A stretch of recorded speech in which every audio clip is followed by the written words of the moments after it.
keep a CRM. Often in my phone, when I meet somebody, I'll put their name in and then whatever talking points in the notes section that we discussed. Hey, big blank fan, or loves this band, or saw this, or has 3 kids, whatever it is.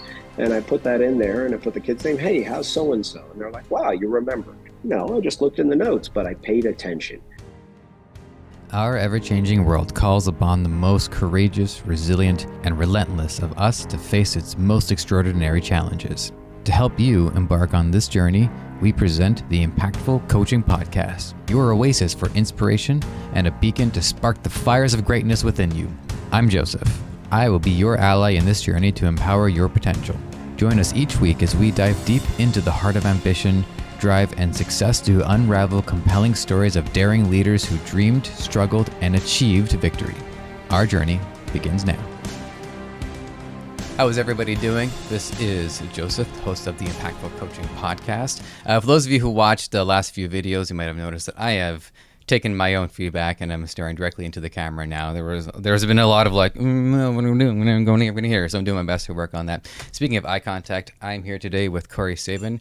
Corey, you are, as I understand it, CEO and founder of CSmediaworks.com. Have I got that right? You absolutely have that right, Joseph. It's a slice to talk to you today because your history in what I would refer to as classic media, traditional media, mainstream media, has given you an experience as an interviewer that, frankly, I don't have, and I don't know if I'm ever going to make that transition into it. Statistically speaking, a lot of people start off in mainstream media and make their way into like hosting a Twitter show or something like that. So I don't know if it's going to go both ways, but I definitely am looking forward to hearing about some of that experience and some of the work that you do in the coaching space. But would you kindly start us off by just telling us what you do, what you're up to these days? Yeah, I appreciate it, Joseph. And thank you so much for having me. And yeah, you definitely want to look at the camera, make eye contact. What's the last thing you want to do is be this guy who looks like he's watching a tennis match. So what I do is I work with clients on corporate storytelling, helping them find their story, helping them understand their why factor so that people respond to their brand, because people move on emotion, not facts. I like to say that facts tell, stories sell. So I do corporate storytelling. I also help people a great deal with public speaking. So often they don't realize the value of public speaking and telling that story, because it goes hand in hand, because that's what leaders are about. People look at leaders and they want them to be able to communicate effectively, to really resonate with their audience, to drive change. And lastly, beyond a little bit of marketing here and there, I focus on crisis management, helping people understand that no comment kills, and to tell their version of events, to be honest, authentic, and speak with one voice. Just to prime the audience, the concept of crisis management, aside from it being something that we haven't had a chance to talk about on the program, it's enticing to talk about. So I'm definitely looking forward to diving into that. We do talk to a lot of coaches, and I think what a lot of coaches have to work out in their own heads is, what is exactly my unique position in this market? So I think some of this does have to do with where you came from and how your unique experience informs the way that you position yourself in the market. But take me through how you were trying to figure out exactly how you want to offer your services when there is a fair amount of competition, some of which I've talked to. Absolutely. No, great question. Thank you. I like to say we all have a gift, and the key is not to betray your gift. I know my strengths and I know my weaknesses. Like, for example, I knew that I would not be an accountant because I'm terrible at math. So that's not for me. But what am I great at? I'm great at teaching. I'm great at telling stories. I'm great at teaching people how to tell stories, speak. And I'm one of these people that can see things from both sides. As you alluded to earlier, my background in traditional media, it was not so much where you would have a talk show host screaming at people. It was, you know what, Joseph makes this point, but Mike makes this point. It's my job to share both of those sides, allot them each their 30 seconds so we have a compelling 60-second story, and hope the audience is smart enough to make an informed decision. So that's how I was able to identify my strengths, by realizing, hey, what have I done for 15 plus years? What am I good at? How can I help people? And so often when you're starting out in business, you're just looking to make a buck. And someone will come and say, can you do this? But you realize that, yeah, the payday is pretty good, but that's out of my lane. And you don't jump at those opportunities, because then you're not being authentic and you're not going to be providing the best work. So don't let the money motivate you to jump out of your lane and do something that you may not be 100% at. Like you alluded to, there's other coaches that can do that. So don't be afraid to build your network, chat with those coaches, chat with those other leaders, and say, hey, look, what is your strength? What can I refer you? Because if you're giving away business to people, people will feel better about you, number one. And the idea is, number two, maybe they'll reciprocate. Mm-hmm. What I'd like to hear about is if the realization of your gifts was a singular eureka moment, or if it was like a small amount of clues that built up. So how did you really discover what your gift was and then make your way into into your profession? Confidence and what I like to call stick time. And what I mean by stick time is a pilot needs a certain amount of hours. Well, you're not just going to hop in that plane and be able to do loop to loops. It takes 10,000 plus hours, as the book alludes to. So the idea for me was, I started off just like anybody, not confident, not sure of what I was doing. Am I doing it right? As if there was a formula or an assembly line for doing interviews. And I would pretend to be somebody else, even though that person wasn't pretending being me. And then eventually, over the years, I found my own voice and I found my own style. And you'd mess around with tweaking it or changing it, but then all of a sudden something just clicked and it felt right. And I said, you know what? This is me. This is what I'm good at. This is my approach. And one of the words that I would describe me with is empathetic. So I approach things with empathy. And knowing that I'm empathetic and compassionate, that's how I approach things, as opposed to other people who might come at you like a bull in a china shop. So that's not me. So that's how I was able to identify, and that's what guides my decision making. Well, I have a fair amount of experience with some people who like to charge directly and head first, horns directed at my chest. So I know that feeling. It's nice to not always have to encounter that. This is the first time that I have seen the term corporate storytelling, although it's probably not the first time I've experienced it or discussed about it. This is just the first time that I've really seen that particular term. And I think it's a interesting duality, because on the one hand, storytelling is the essence of the human experience. It doesn't get much more emotional than that. But I don't necessarily give that same description to a corporation. Corporation does come across as more sterile and more goals driven. And I'm being polite here, but I think you understand what I'm getting at with this. So my question too is, how are you helping speakers find that authenticity in the story while meeting the prerequisites of an entity concerned with things like ROI? Oh, great question. Thank you. Well, I worked hard on think that about one. why you do things. You move on emotion. For example, if you walk into a car dealership, maybe you've got a budget for a BMW 3, but what do they put in the lobby? The BMW 7, and they leave the door open and the window down, hoping you'll sit in it so that you could tell yourself a story and say, you know what, if I yank the kids out of daycare and I stop making my college payments, I can have this car. Well, many of the corporations that you do business with have devoted fans, raving fans. Think about Apple. Many people that buy Apple products are dedicated to Apple. Apple sees things differently. That's part of their mission. That's their story. They didn't say when the iPod came out, 15 gigabytes of music. They said 1,000 songs in your pocket. Think about Nike. They're not selling you a shoe or an attitude. Nike backwards is Ekin, and they're storytellers. They're selling you an attitude. Just do it. Success, perseverance, determination.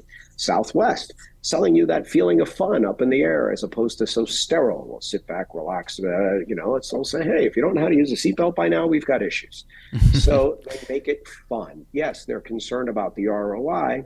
So when you're working with a CEO or someone from the corporation, whether it be large, small, mid-size, whatever it may be, what's their story? You have to sit down and say, what's your why? What motivates you?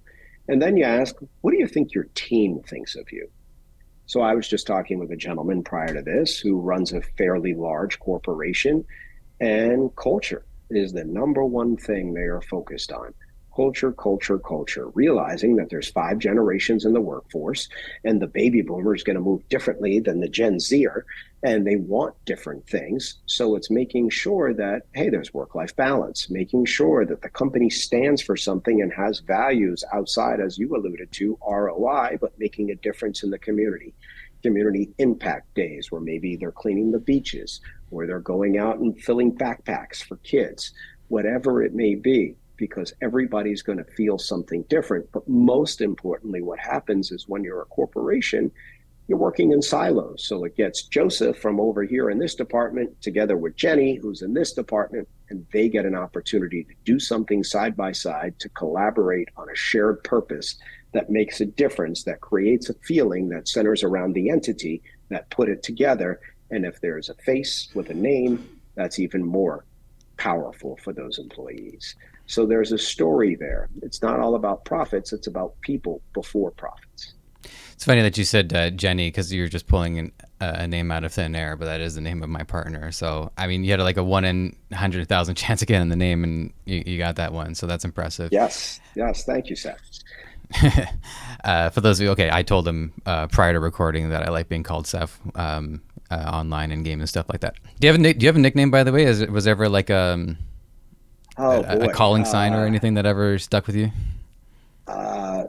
No, a couple of my buddies might call me Sea Dog. Not that that means anything, but that's about it. Or Saban's my last name. They'd say Saban. But other than that, no, nothing really. Well, I mean, if you were in France when they were saying that, I can understand. Yeah. So, yeah, I don't have one. I'll answer to about anything. So you're good. But the closest thing that I can think of just off the top of my head, Saban, I don't know, Saber. It's not bad. I would if I were in your rules and I had to pick an online name, I would go with Saber. Okay. So what stuck out to me with your answer is that you're describing that the audience is engaged in that authentic way, and I will give Apple credit that, you know, having tried to apply for their jobs and seeing and being part of this massive interviewing thing, is that they mean what they say. So my question does come from a place of millennial cynicism. So I'm happy to be wrong about this, but have you worked with a client who had to deal with an audience who wasn't buying it, who just felt like you guys are just trying to tell a story for the sake of story? You guys are just trying to follow data and having to kind of like earn the audience's respect. You ever had to deal with a situation like that? You're absolutely right. And it's not just millennial cynicism, it's cynicism overall. When a person is not being authentic and they're standing up there and just reading a statement, you can see through that. We're pretty smart people. What do we love to do, though, in America? We love to build somebody up. Then when they do something wrong, we love to knock them down. And then after that pittance, we love to build them back up again.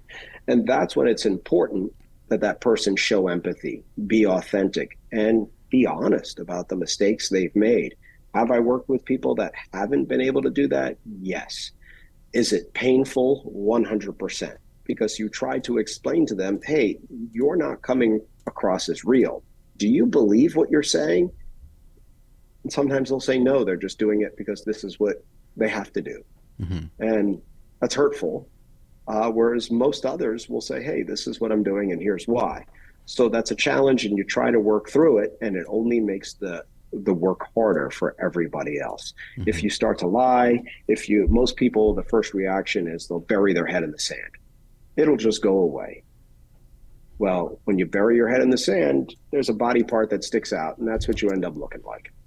And then the other aspect is no comment. And traditional media will say, we tried to reach so-and-so, company X, and they had no comment. And right away, people assume guilt. So what media will do, whether it be digital or traditional, is they'll tell a story. And they'll find the person who was harmed by said product or by company and build up that character that had to deal with that issue and tell the story through their eyes. And then you hope that the person on the other side, the company, the individual, whatever it may be, tells their side. But often it's not the case. So then they'll say no comment or bury their head, and that's when they look even worse. So when you're working with a company that does that or is not authentic in their response and they put profits over people, there's a detriment that lingers. And the next thing that I want to do is I want to hear about your experience in traditional media, and then we'll get into the crisis management. So just so everyone knows, this is how the layout for the episode. But just to get the other side of that too, I think it's pretty well known that when you're, and this is kind of coming off the heels of my last conversation and just talking about complaints management in NHS, which is the people who are at their lowest point, whether they're customers or it's sort of like the audience as a collective entity, when they're at their lowest point, working with them and working through that issue, they can become your best advocates, and there's that transformative process where your worst part of it becomes the best part of it. And I think some of this is going to tie into the crisis management discussion. So the other side of the question is, have you had a chance to work with people and really seen that transformative process where they go from antagonizers to ambassadors? It's amazing when you see that process. That transformation is powerful. It's amazing. And when you see it and you're around somebody, it almost gives you goosebumps because you feel it and you can feel their sincerity. And that is incredibly amazing to watch, to witness, and to be part of. And yeah, there's been numerous times where they had that aha moment and they didn't realize until you brought up to them, hey, here's how this will look if we follow this path. And then they say, oh, wow, I didn't realize it'll be that bad, or that I hurt these people, or I just meant it as this. Yes, it's really important. And then what do people want overall? When you're upsetting somebody, and you had alluded to the people who complain in the beginning, what do they want? People complain because they want to feel heard. They want to feel validated. And so often, and you probably see it every day, or whenever you travel, you check into a hotel and what happens? The guy next door, his room, his TV's running all night, or the toilet's running all night. And they'll say, how was your stay? All perky. And you'll say, well, I didn't really sleep so well. Well, why not, sir? The toilet was running all night. I'm so sorry, sir. Did you call down? Well, no, it was 1 a.m. I didn't think anybody would respond, and I just wanted to sleep. Oh, okay. And then they just go on and they're clicking the keys, hand you your folio and say, we hope to see you again, as opposed to, I'm so sorry that happened. I know that you didn't call down. And I understand that you're probably frustrated and exhausted. So here's a voucher. Go over to the cafe, have some breakfast, get some coffee today. Or let me comp your parking. Or let me make sure we do this right, because now they've lost the customer forever, as opposed to doing what's right to really create a relationship. And that's a simple example we can all relate to.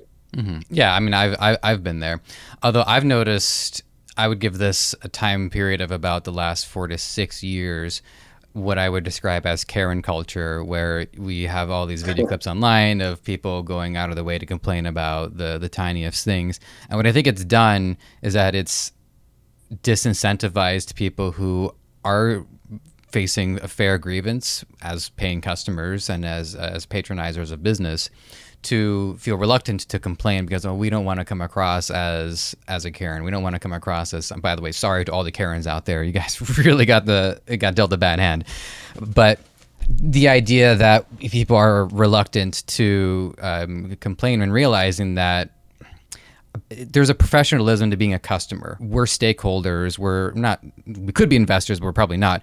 But we have an onus to also improve the business too, because if I have an issue with something, just like if I go to a restaurant, I'm not happy with the burger, I say nothing. There's 12 other people, 50 other people who aren't going to enjoy it either, when I could have saved that business some long-term grief by just saying, hey, look, this was an issue.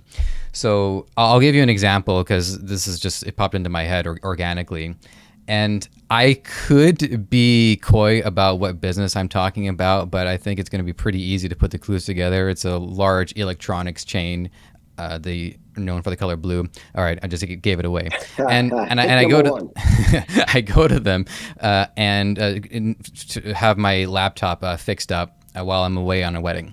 I come back, the laptop is bricked, just gone, and I learned that day, you were talking about discovering our gifts. Well, my gift as an Italian is that it turns out that when we're angry, the hands really do come out. Like, I didn't realize it until I was on the subway home. Like, man, I really did that. And I didn't just want money back. I came in, I visited twice. The second time I visited, I said, listen, guys, let me work with you on this. We can go through the process, discover where was the miscommunication, and maybe find out which one of you killed my computer. and they said, well, there's limits to how far this is going to go, but frankly, this doesn't happen. I said, are you sure? Are you sure it doesn't happen? Because this is a computer's repair. This is a consumer level computer repair. For all you know, this is happening all the time, and the consumers just don't know any better, because you have people who aren't either tech illiterate or just don't have the time, or for whatever reason. And so I think that was the moment where they realized, oh crap, maybe we have been breaking a bunch of people's computers and just passing it off on the customers. You got to talk about it. You know, we want the businesses to get better because we need to be served better. You're absolutely right. You have to talk about it. Now, let me ask you, how did you feel when you left there and they said, well, there are only certain limits to help you?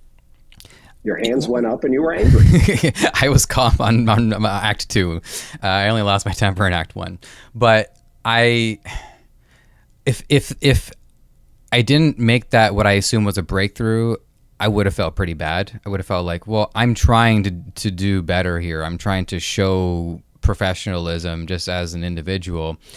And yeah, I would have been pretty irritated about that. But because I think I made a point that they weren't expecting, I can walk away feeling like, okay, that was at least the seed of something that might manifest later down the line. So I'll take that. And then they gave me free computer chairs afterwards. So, you know, I'm overall pretty happy with the experience, and I continue to shop there, partially because I have very little other options. But yeah, you know, I'm still happy to be there after all that was said and done. But we've all had a situation like that, and it seems like they handled it well. They came full circle. And they gave you something for your time. Now, you had alluded to those Karens earlier that'll probably just blow up and lose it because people handle things very differently. That just becomes an issue where they go from 0 to 100 too quickly, Yeah. and they're not going to get anything except tossed out or maybe arrested. However, it all comes down to customer service. Ask people their names right away. Why is Starbucks such a brilliant place? The coffee isn't the best, but right away they'll say, hey, Joseph, what are you having today? Mm-hmm. You know, because they've looked at your app. Oh, you know, he's going to have a latte. Great. Joseph, latte. Hey, have a great day. Right away, they've identified you by your name. Talk to people about themselves and they will listen for hours. Remember, keep a CRM. Often in my phone, when I meet somebody, I'll put their name in and then whatever talking points in the notes section that we discussed. Hey, big blank fan, or loves this band, or saw this, or has 3 kids, whatever it is. And I put that in there and I put the kid's name. Hey, how's so-and-so? And they're like, wow, you remembered. No, I just looked in the notes, but I paid attention. So active listening is really something. You know, God gave us 2 ears and 1 mouth for a reason. Mm-hmm. So it's active listening. And then you mirror what someone had to say. Hey, Joseph, I understand you're upset. Yeah, you're damn right I'm upset. I brought the computer in and you bricked it. You're saying we bricked it. So let's try to figure out how we came to that and how that happened. Mm-hmm. So, and it's just going through that to make sure that you're heard, as opposed to the first thing that people do is, no, I didn't. And all you heard was no, and then it becomes a battle. That was what happened in Act 1. That's why my inner Italian got let out. Yeah, exactly. Yes. And you know, you said 2 ears and 1 mouth, and I think that's a brilliant metaphor. But what I would add on to that too is we also have 2 eyes to read body language, and in some circumstances we have noses to determine when something has really gone wrong. But so, you know, we have a lot of input and only 1 method of output. Well, it's interesting you said that, because 93% of all communication is nonverbal. Think about it. The guy walks into the room, or a person walks into the room, and you're judging them right away. It's just you can't articulate it as quickly, but your brain's already made an assumption. Like people tuning in, like, who's this bald guy with the glasses I'm listening to? And they've made an assumption, and maybe they'll listen a bit longer and say, oh, I like him, or I don't like him, whatever it may be. But people make assumptions, and we're judging books by their cover so frequently.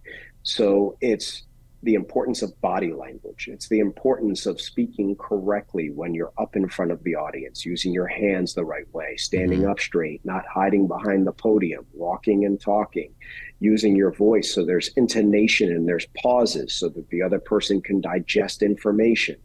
And all of those things matter because people are judging. So never forget that. It's people will remember, what is it? People will forget what you say, but they'll never forget how you made them feel. Mm-hmm. I'm gonna just like full on shift gears here, just, you know, in the interest of time management. So I'm dying to hear about, like, what was your experience working as a reporter. I don't get to talk to too many people in the space. I've talked to one guy named Stephen Pope. This was just like 3 years ago. So I just love to take me through what got you into it. You were working at some pretty pivotal times in well, especially Western history. Just to not Yeah. be just to say it was you were around during 9/11, and like I don't want to turn this into like a what was 9/11 like episode, because Lord knows we can do an hour just talking about that. Sure. But I just love to hear about, on a day like today, what still sticks out to you as your experience in that time. Well, it's interesting. I started my career in sportscasting. I wanted to be a sportscaster, and I was covering the Miami, everything in Miami, in Florida, Miami Hurricanes, Miami Dolphins, the Marlins, etc., and the Panthers. And during that time, it was quite interesting in Miami sports for sports fans because you had the Dolphins and Dan Marino and Don Shula's final years. And Don Shula was a football legend. And then you had Jimmy Johnson come in from the famed Dallas Cowboys coach. So that was pivotal and exciting. You had the Marlins, this startup team that went and won a World Series. You had the Panthers, a startup team that went to the Stanley Cup playoffs and ended up losing to Colorado. You had the Miami Heat, that went through a transition of being lovable losers to pretty much revamping their roster and going to a first class organization, bringing in Pat Riley and some superstars. So there was a great time of transition and an exciting time of sports. Then I got a TV job and they hadn't fired the sports guy yet. So, being a 28-year-old kid, they said, well, we're going to fire the sports guy, but can you do news for the next 30 days? So I'm not going to say no and turn down an opportunity. I said yes. Well, I sucked. I got on the air and treated it like sports. In sports, you can say, hey, Michael Jordan went out tonight, scored 28 points, 6 rebounds, 3 assists. In news, I'd get on the air and say, hey, Bill shot Tom. Whoa, whoa, whoa. Where's the allegedly? Where's the police say?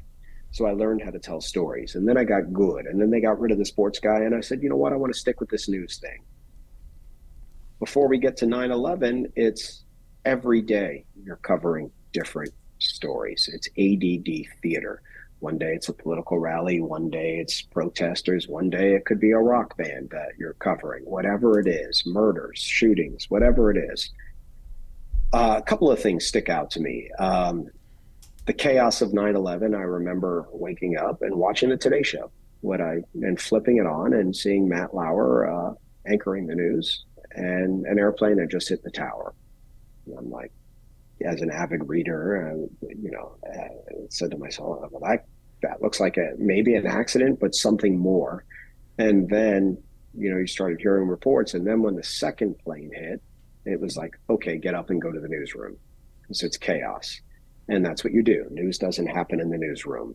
And no matter where in the country you were covering 9/11, there was a heightened sense of alert at your federal buildings, of course, your airports, everywhere else. There was this mass panic, for lack of a better term, decisions being made rapidly to shut things down, send out guards, whatever it may be, in every city. And no matter what the city, the people killed in that tragedy and the stories of loss impacted the smallest towns, the largest towns, because everybody knew somebody that was either related or had a connection to a firefighter that was injured in the cleanup, maybe a flight attendant that was on one of the planes. You went as a reporter every day, oh my goodness, reflecting on it every moment for like a good few months. And you kind of operated in this fog. And I remember on the 1 year anniversary, a few of my colleagues and I were talking, and it was like we started crying. And we were like, wow, why are we crying now? It's because we never had that opportunity to grieve. We were constantly going, find the next story, find the next thing, find this, find this. And you were grieving, but then it was even harder because now you're doing stories of people when we were in war in Iraq and Afghanistan after President Bush, decided to put us in war. Now you're knocking on people's doors after they found out that their loved one had passed away in a battle. The Pentagon would just release their names. And as a news reporter, it's one of the hardest things you have to do. You have to knock on people's doors and say, I'm sorry for your loss. Do you want to talk to us? Now, many people will say, as did I, that's sickening. How dare you let these people grieve on their own? I quickly learned, after I questioned my boss, that people grieve differently. Go see for yourself, she said. And you'd knock on someone's door and you would say, I'm sorry for your loss. We got word that your son died. We want to tell a story of him being a hero. Some people would slam the door, but others, most of the time, would say, thank you for that opportunity. And they'd have pictures, and you'd ask them what made him special, and you'd want to really do right by that family to tell that story. But you also have to think right before 9/11, I covered the 2000 election debacle right here in Florida with the hanging chads and Al Gore and George Bush and that election coming down to less than 800 votes here in the state of Florida and it going to the state Supreme Court. And of course, our governor was George Bush's brother, Jeb Bush. So that was a pretty wild time. And of course, a space disaster.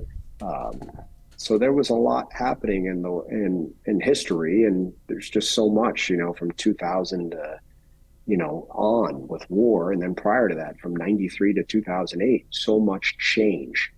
And this evolution and revolution, if you think about it, from this contemptuousness for Bill Clinton having the affair with Monica Lewinsky to where we ended up with Obama becoming president. So there was a lot of change, evolution.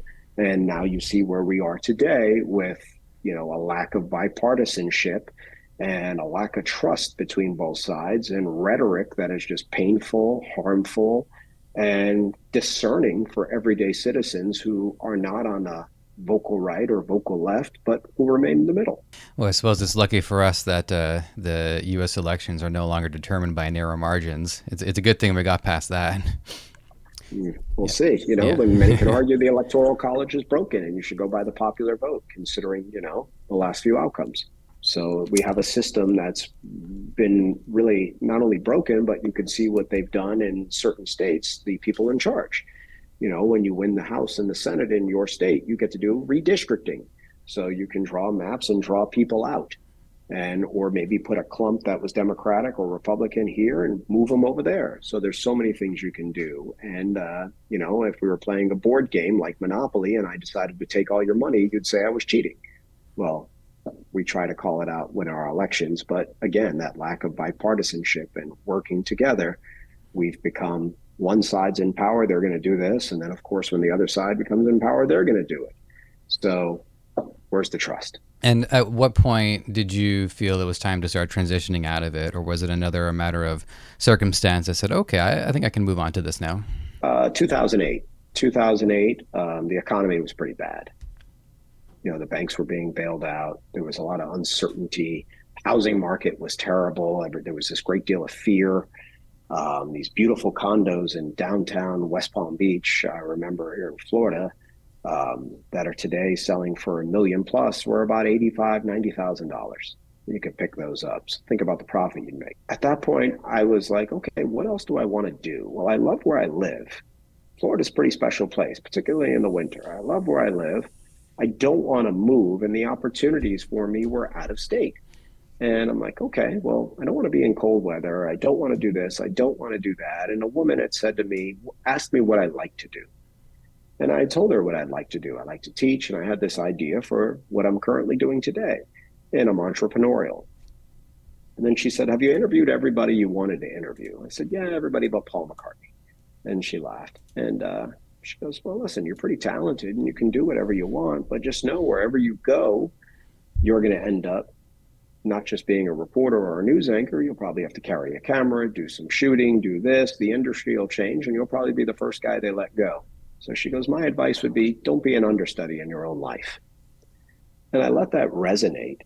And then a few weeks later, I was standing out in the rain during a hurricane, telling people not to come out to where I was. And sure enough, they're pulling up. I'm stuck. Can you get me out?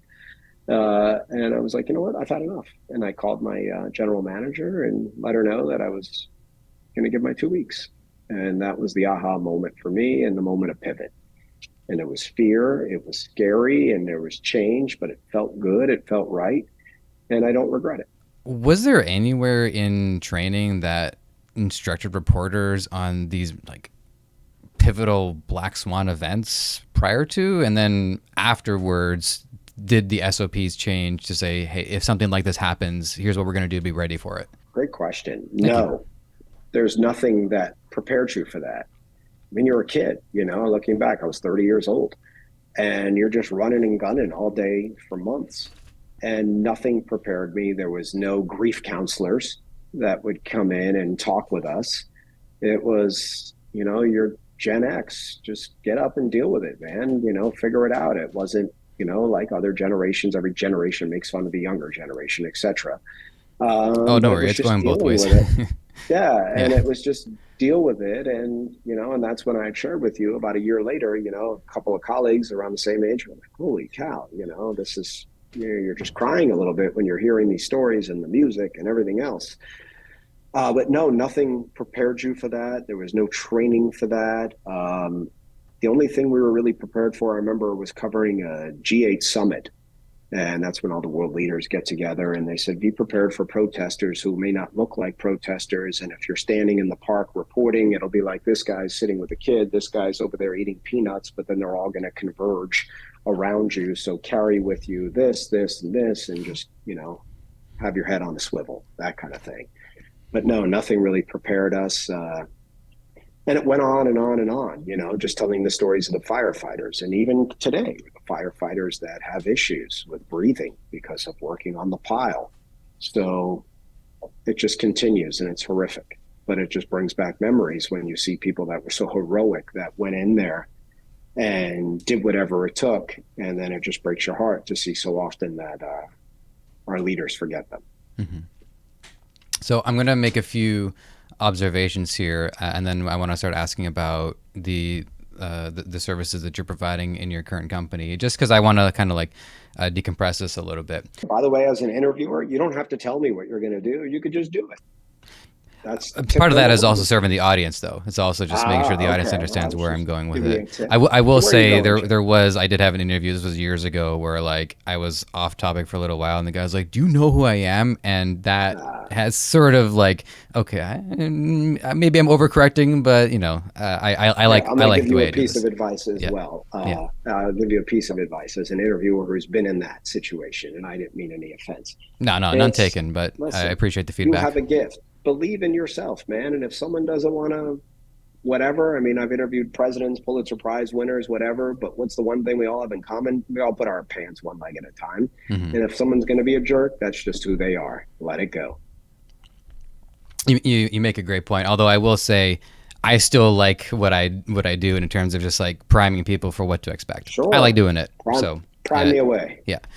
So I'm gonna make a this is I guarantee you no one's made this observation to you before, but I'm a gamer, and games have certainly evolved, and they've become a little bit less like Pong, a little bit more like virtual reality. And the Call of Duty series does gets a lot of flack in the gaming space, but it also gets a lot of credit for depicting events that other series won't depict. And one of them is actually the fallout of a nuclear warhead going off. And your character, who prior to is heroically trying to stop it, doesn't make it. And the last moments of the character, which you're playing in first person, are just like walking, trying to get away from the blast radius, and he passes.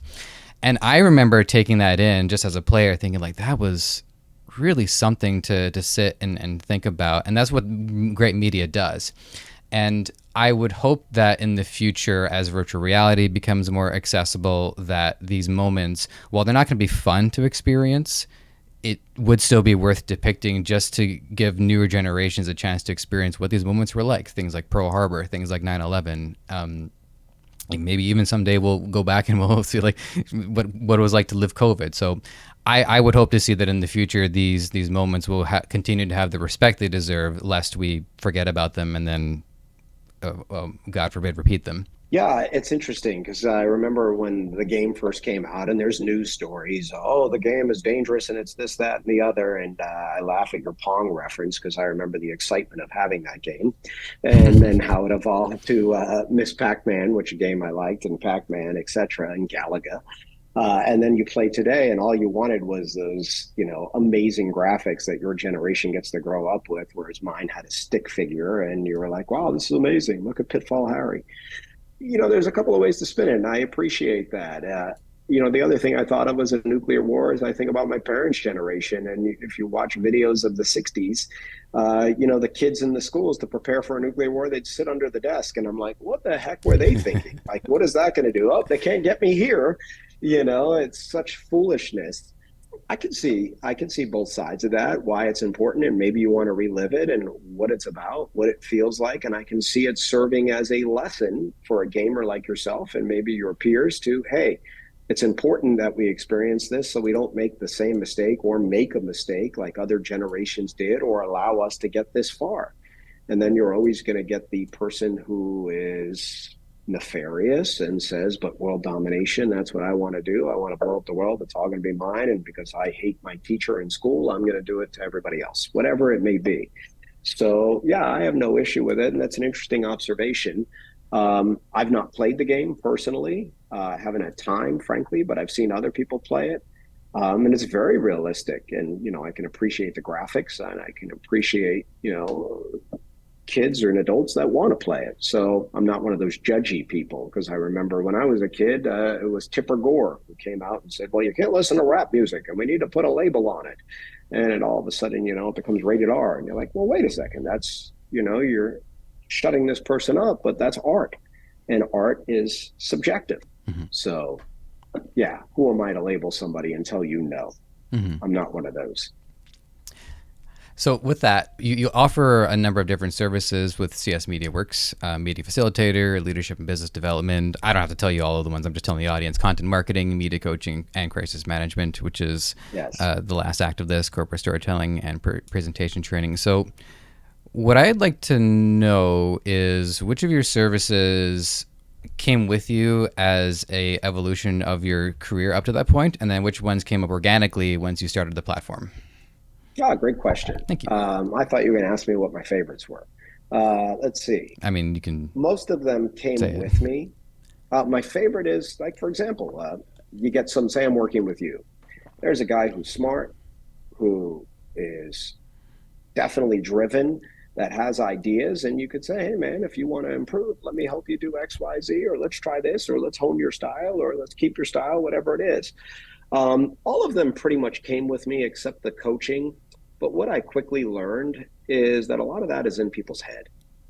And what I quickly learned is so often we focus on what other people think about us and we allow them to get in our head and manipulate our thoughts. And we put too much stock in what they have to say. And we're all guilty of it, me included. And then I realized that as much as I'm thinking about what they thought of me, they're not even thinking about me that much. And that I'm so egocentric that I think everybody's doing this, spinning around me. So it's let it go. If I have 2 friends, 3 friends, and thousands of acquaintances, great. Not everybody's going to love me. And why is that important? Because I worked in an industry that's so subjective. You're too tall, you're too short. I had hair back then. You're too much hair, too little hair. You're too fat, you're too skinny. I hate your brown tie. Whatever it is, doesn't matter. Not everybody's going to love you. And now I just look at it and say, you know what? There's 31 flavors of Baskin Robbins because not everybody likes vanilla. So it's okay. So the coaching came along with me because I saw a lot of younger people that were struggling with that. And I would see a lot of talent they had. And I'd say, man, you're so talented and you're letting this one thing get you down. Let's get out of your head. Let's pretend you're at your home and you're singing in your shower or whatever you're doing. Let's go there.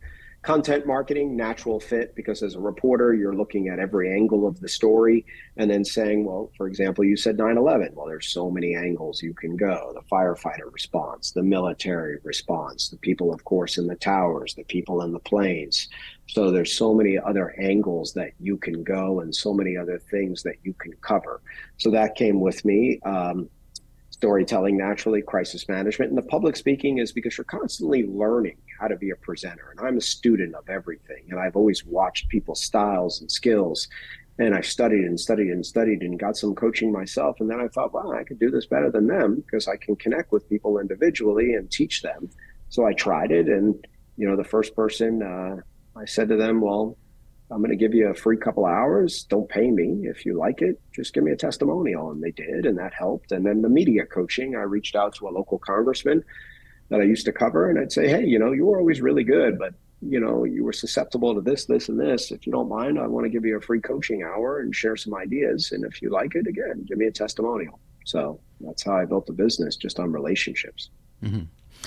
So now diving specifically into crisis management, the nature of a brand now has changed just because, well, not today, but it's been changed for a few years. Just you have to have a presence in the social media space. So the challenge, I think, in handling a crisis now compared to, say, the 90s is, it's not just like NBC reporting on a story. People are talking about it on Facebook, on TikTok. They're sending Snapchats that get deleted like right away. So what's been your experience in dealing with crises on behalf of clients? Well, I mean, you can throw yourself into the mix too if there's a good example on that, but dealing with crises prior to the onset of social media versus, dealing with it on present day. A lot easier.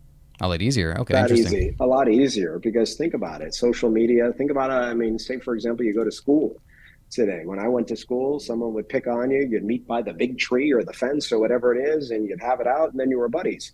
Now social media follows you everywhere, and there's group chats of how much everybody hates you, and then there's online bullying and all of those things.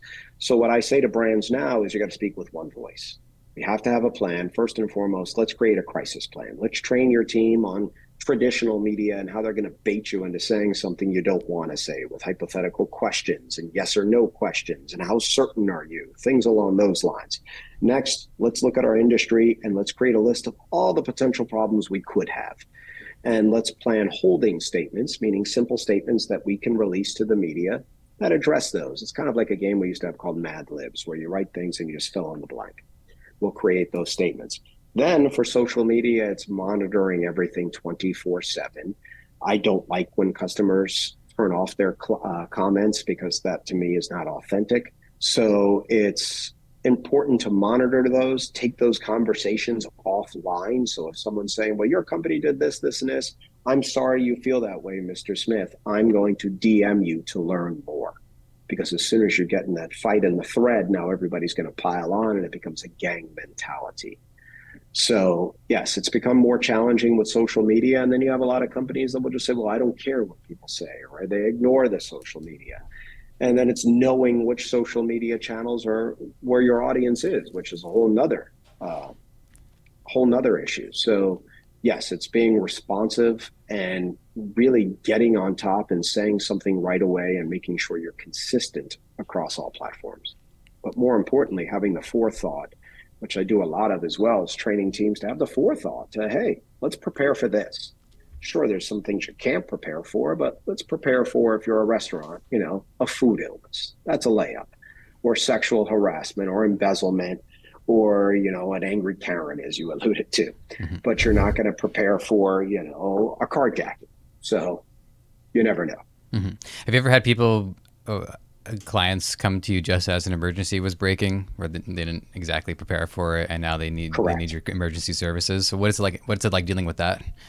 That's kind of funny, especially when you pitch them on the idea of being proactive, and I'll never need you, Joseph. That's never going to happen to me. And then 6 months later, they're like, so you're on our way here and this happened.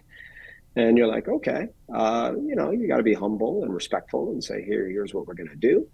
So you just go from there and you work with them. But you don't say, I told you so. That's one thing. But yes, I mean, and there's been ones where there's loss of life, and there's been ones where the lawyer said we shouldn't say anything. And you're like, well, we should say something. And there's a fine line between saying nothing and saying something.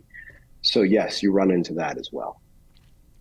And one point I'd like to make, and sure, I'm definitely not naming names on this one, perhaps out of fear, but I've worked with people in the past who Blue Store. No, they're off the hook.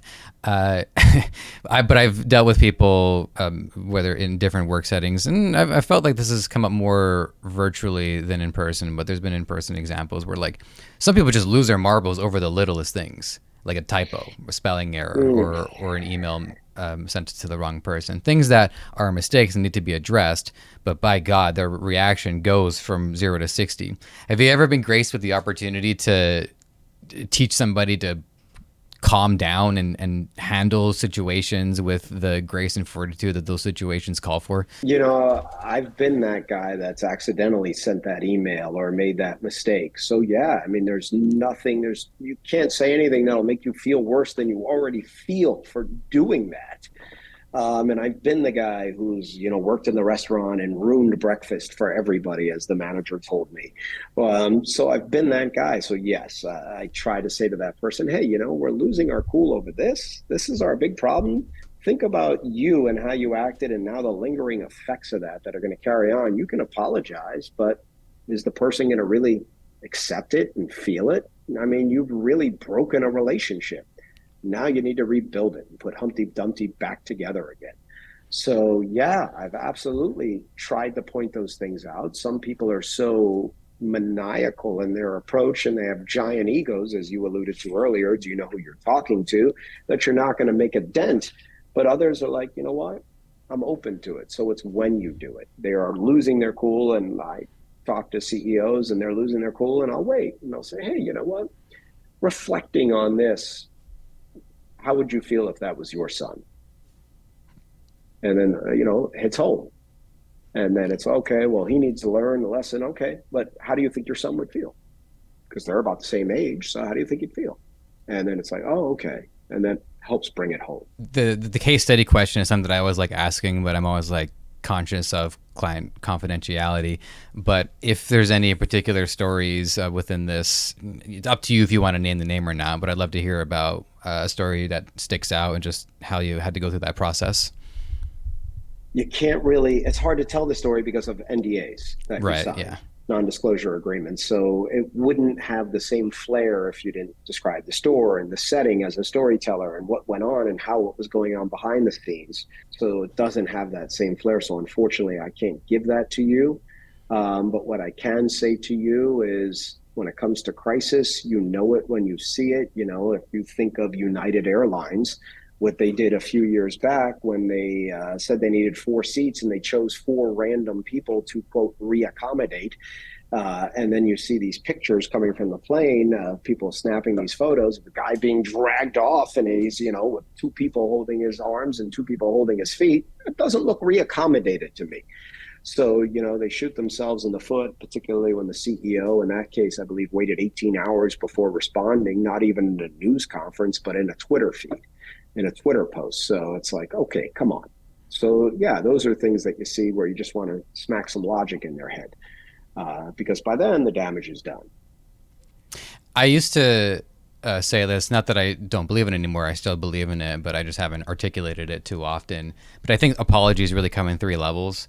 Level 1 is just saying sorry, which is I can't correct this. It's out of my control, but I empathize. Level 2 is I apologize.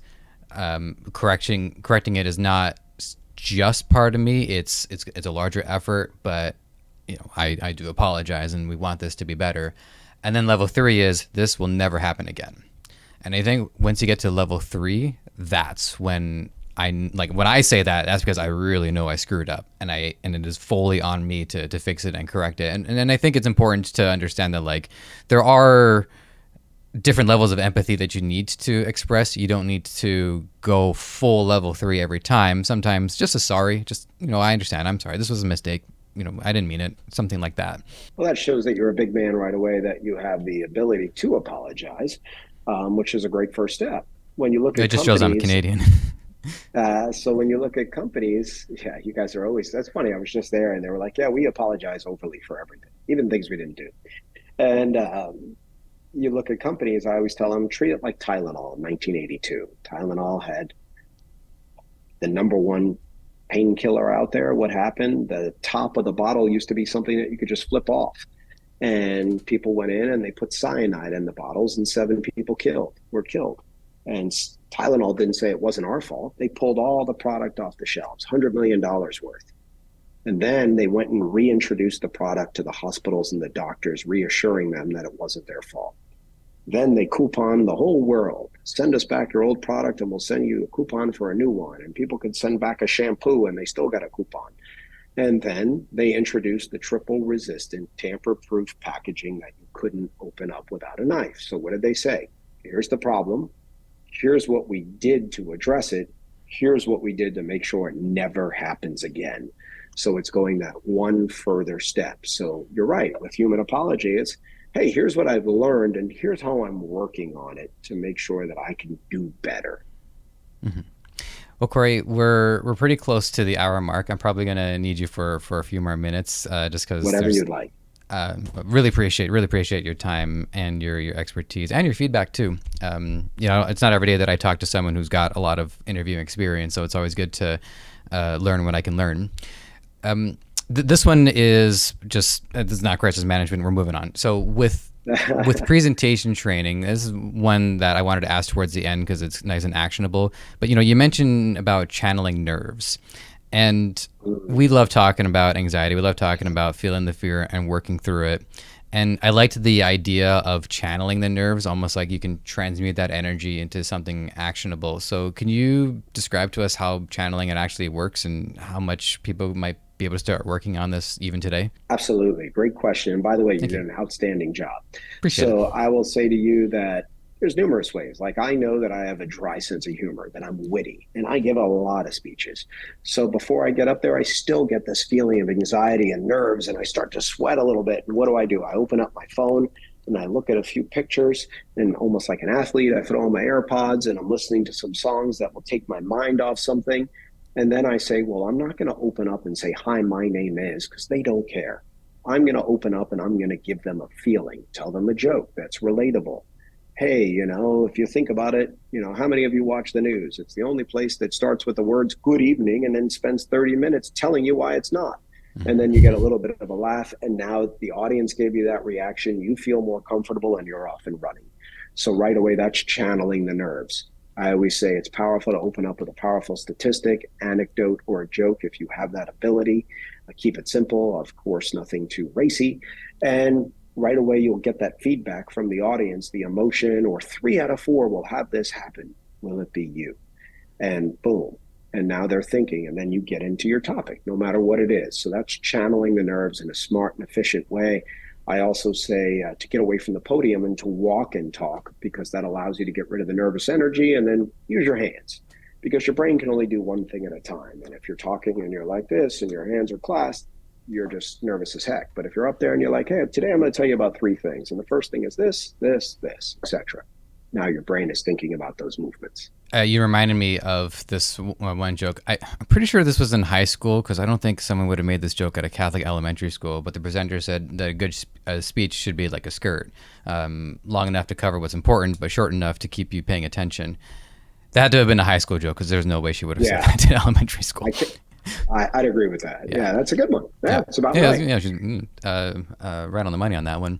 So the last couple of things that I wanted to just learn from you before we wrap up. The first one is, in terms of your services, what do you feel like are the challenges that your platform is facing right now? Getting your message out, ranking on Google, whatever it is you feel like you need to work on next. What are your big projects? My biggest project right now is culture.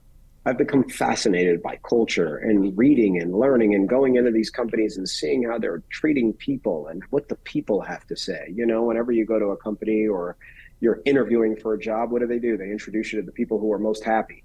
So I like to talk to those people who are disenfranchised. And I'm going in and trying to create culture initiatives to try to help them, try to solve that problem. And the story of mental health, as you alluded to, is something that fascinates me. And what can we do to address those concerns, to help employees to feel more welcome and accepted amongst their peers and with one another, and to fit into this company? Most of my business is referral. I mean, people just will hear about me, or they'll take a shot in CSmediaworks.com and go there. But it's not like I'm spending money on pay-per-click and saying, call me, I'll help you with your presentation, because it's not one size fits all. It's you work with certain people that you jive with. Mm-hmm. And then the final question before the official wrap up is, for the next 5 years, would you say that culture is your main focus, or do you have a vision for where else you want to see things go within the next 5 years? I'm really focused on culture and mental health. And that's where I am today. And that evolution, hit me within the last year or two. And relationships. I just went through a leadership course with 53 other people that were accepted into this program that was a year long, people that I never would have met. We went through this course on a journey together for a year, and it fascinated me in numerous ways and sparking the creativity in me to know that everybody's got a story and to understand where they're coming from and acceptance and belief and creativity. So mental health was a theme that kept playing over and over and over. And another theme was, hey, not everybody's going to go to college. There's importance for, trade schools. And those two things really jumped out at me along with the culture. So that's where I am today, and just saying, hey, what difference can we make? How can I give back to make a difference? So that's where I am today. Love to hear it. All right, Corey. Well, like I've said, this was an hour of your time that I really appreciate and value. I'm gonna wrap us up. If you have any lingering thoughts or reactions or anything else you want to get out of your system, feel free. Otherwise, let the audience know where they can find you. You got it. Well, fantastic job, Joseph. It was wonderful speaking with you. I've done a lot of these, and I felt very welcome, very comfortable, and you're very good at what you do. If you're interested, audience, you can find me at CS, my initials, Corey Saban, MediaWorks.com, or check me out on LinkedIn or Instagram, whatever it may be. But thank you for the opportunity, and thank you for the time. Thank you as well. All right, to my audience, once more, fully aware of the tonal shift. And if you think I'm going to not do that in the future, you are mistaken, because I love that stuff. I love the idea of just making sure that if I'm going to do something, I do it my way, and I have my own unique imprint on it. So thank you for all of you who give me the platform to do that. This is the Impactful Coaching Podcast. It is our endeavor to make sure that whatever it is you aspire to do, that you are impactful while you're at it.